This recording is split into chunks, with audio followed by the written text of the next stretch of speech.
നമസ്കാരം, white swan ടോക്സിലേക്ക് ഏവർക്കും സ്വാഗതം.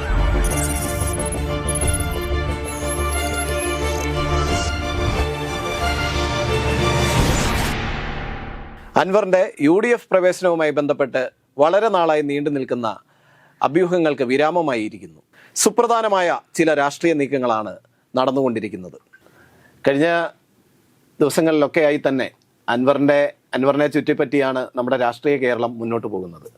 അൻവറിൻ്റെ വിഷയത്തിൽ ഇന്നലെ നമ്മൾ കണ്ടു, ജയിൽ മോചിതനായ അൻവറിനെ കേരള ജനത നെഞ്ചേറ്റുന്ന ഒരു കാഴ്ചയാണ് നാം കണ്ടുകൊണ്ടിരുന്നത്. ഇന്ന് എത്തി നിൽക്കുമ്പോഴേക്കും അൻവറിന് ലീഗ് നേതൃത്വത്തിൽ നിന്നും അതുപോലെ തന്നെ കോൺഗ്രസ് നേതൃത്വത്തിൽ നിന്നും അനുകൂലമായ നിലപാടുകൾ ഉണ്ടാവുന്നു. അഭിപ്രായങ്ങൾ തുറന്നു പറയാൻ പലരും മുന്നോട്ട് വരുന്നു.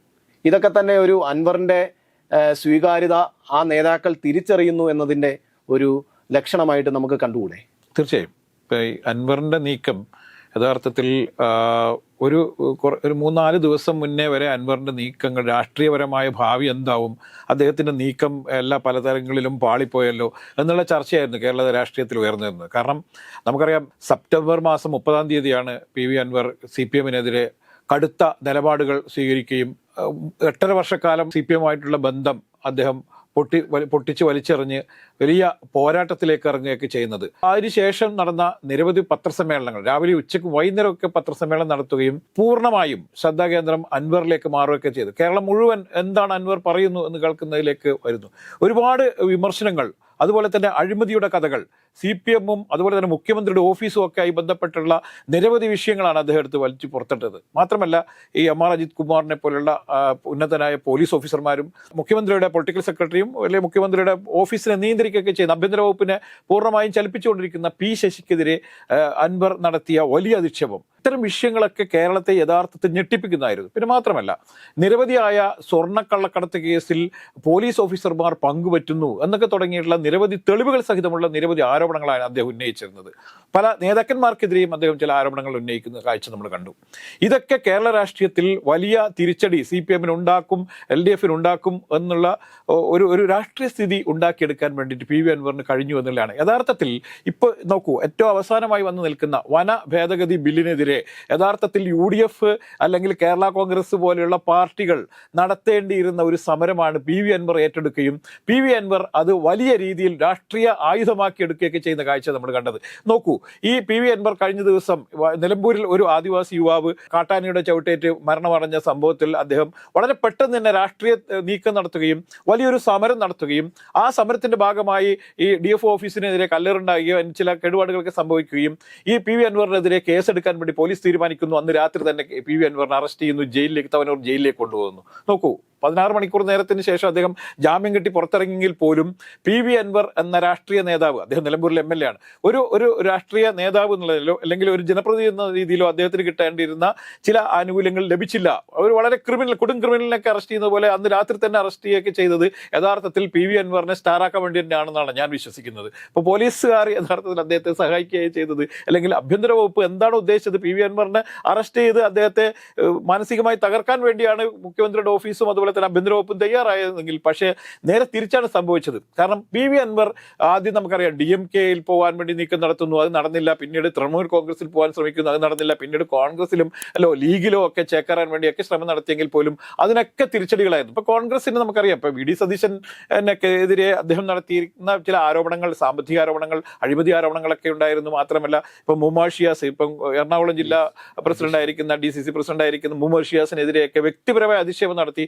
മാത്രമല്ല, നോക്കൂ, നമ്മൾ നേരത്തെ ചേലക്കരയിൽ ഉപതെരഞ്ഞെടുപ്പ് നടക്കുമ്പോൾ അവിടെ മുൻ MP ആയിരുന്ന രമ്യ ഹരിദാസാണ് സ്ഥാനാർത്ഥിയായിരുന്നത്. രമ്യ ഹരിദാസിനെതിരെയൊക്കെ അദ്ദേഹം വളരെ മോശമായ രീതിയിലുള്ള അധിക്ഷേപങ്ങളൊക്കെ, വ്യക്തി അധിക്ഷേപങ്ങൾ നടത്തി. കാരണം അവർക്ക് വിദ്യാഭ്യാസ യോഗ്യതയില്ലെന്നോ അവർക്ക് ഒരു MLA-യോ MP ഒന്നും ആവാനുള്ള യോഗ്യത, MP ആയിരുന്ന ആളാണ്, പിന്നീട് അവിടെ തോറ്റുപോയതാണ്. ആലത്തൂരിൽ MP ആയിരുന്നു, അവർ പിന്നീട് തോറ്റുപോയതുകൊണ്ടാണ് ചേലക്കരയിൽ മത്സരിക്കാൻ വേണ്ടി വന്നത്. പക്ഷേ ഇത് കോൺഗ്രസിന് വലിയ ക്ഷീണമുണ്ടാക്കുന്ന രീതിയിലുള്ള ചില പ്രസ്താവനകളൊക്കെ അദ്ദേഹം നടത്തിയിട്ടുണ്ട്. മാത്രമല്ല, ഈ പല നേതാക്കന്മാരും തമ്മിൽ പൊളിറ്റിക്കൽ നെക്സസ് ഉണ്ടെന്നും ഇവരെല്ലാം ചേർന്നുകൊണ്ട് വലിയൊരു പുറമേയുള്ള രാഷ്ട്രീയമല്ല, ഉള്ളിലുള്ള രാഷ്ട്രീയം, നേതാക്കന്മാർ തമ്മിലൊക്കെ നല്ല ബന്ധമാണെന്നൊക്കെ വലിയ രീതിയിൽ പലപ്പോഴായി ഉന്നയിക്കുകയൊക്കെ ചെയ്തിട്ടുണ്ട്. ഇതൊക്കെ PV അൻവറിന്റെ ഈ കോൺഗ്രസ് പ്രവേശനത്തിന് വലിയ കിറമുട്ടിയായി മാറിയെന്നില്ലാണ്. പക്ഷേ ഈ കഴിഞ്ഞ ദിവസങ്ങളിലൊക്കെ അദ്ദേഹത്തിന്റെ നിലപാടുകൾ മാറുന്നു.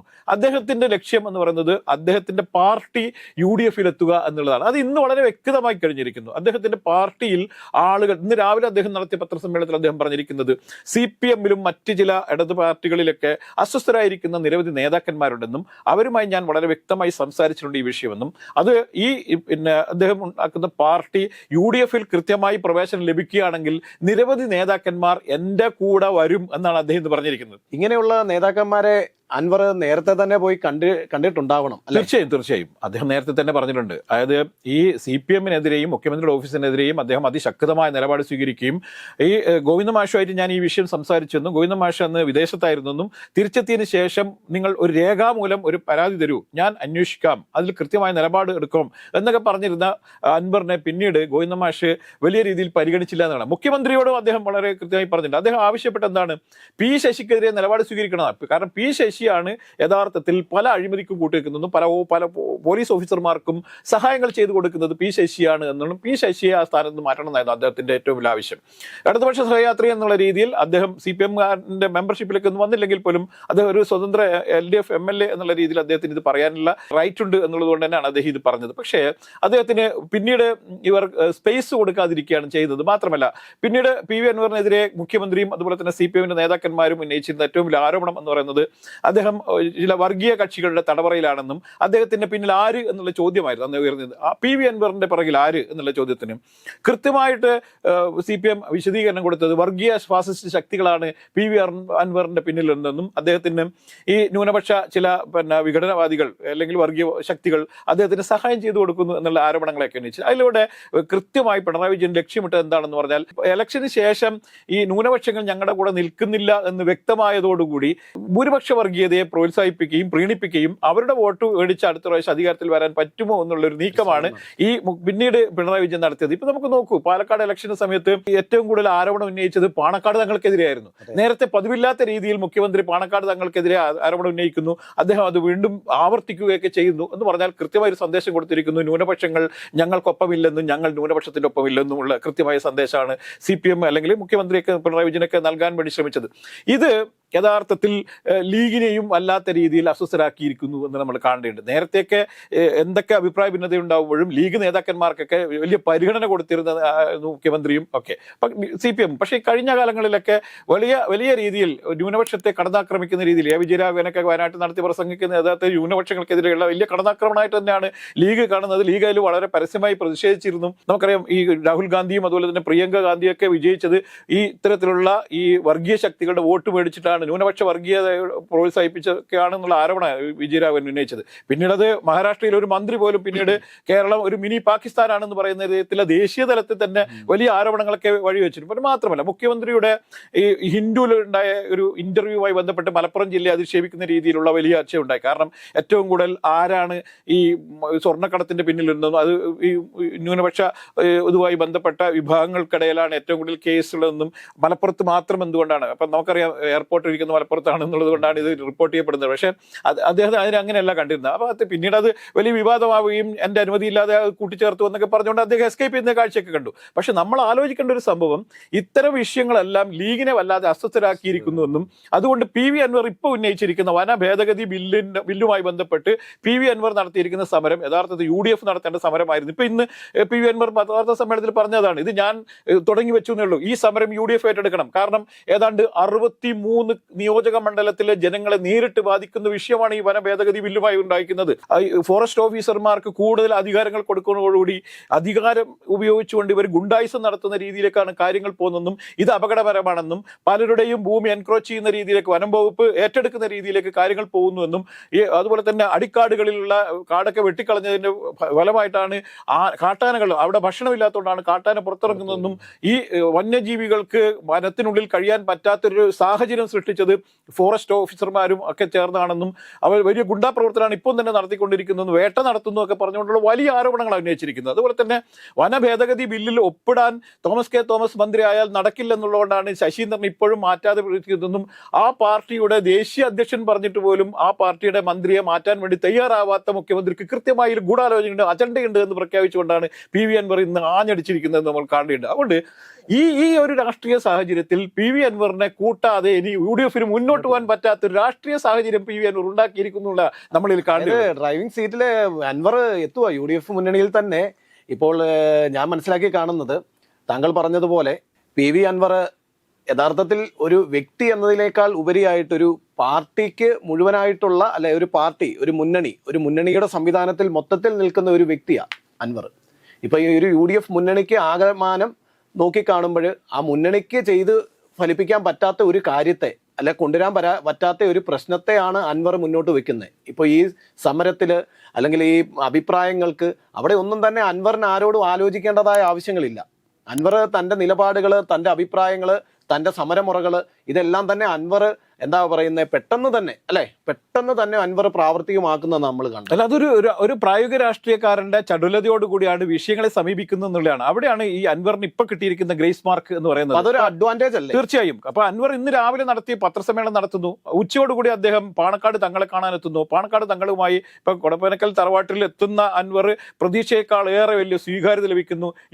അൻവറിന്റെ UDF പ്രവേശനം കൃത്യമായി ഐഡന്റിഫൈ ചെയ്തിരിക്കുന്നു ലീഗ്, അതിന് ശുപാർശ ചെയ്തിരിക്കുന്നു ലീഗ് എന്തായാലും ആവശ്യപ്പെടുന്ന കാര്യം കോൺഗ്രസിന് തള്ളാൻ പറ്റില്ല. കാരണം ലീഗ് വളരെ പ്രധാനപ്പെട്ട ഒരു ശക്തിയാണ് UDF എന്നുള്ളതുകൊണ്ട് തന്നെ. അതുകൊണ്ട് PV അൻവർ എന്നുള്ള ഒരു നേതാവിന്റെ രാഷ്ട്രീയ ജീവിതത്തിൽ വലിയ മാറ്റങ്ങൾ ഉണ്ടാക്കിയ ദിവസമാണ് ഇന്ന് നമ്മളിൽ കാണേണ്ടത്. അദ്ദേഹം UDF വളരെ പ്രധാനപ്പെട്ട ഒരു ഘടകകക്ഷിയായിട്ട് വരും.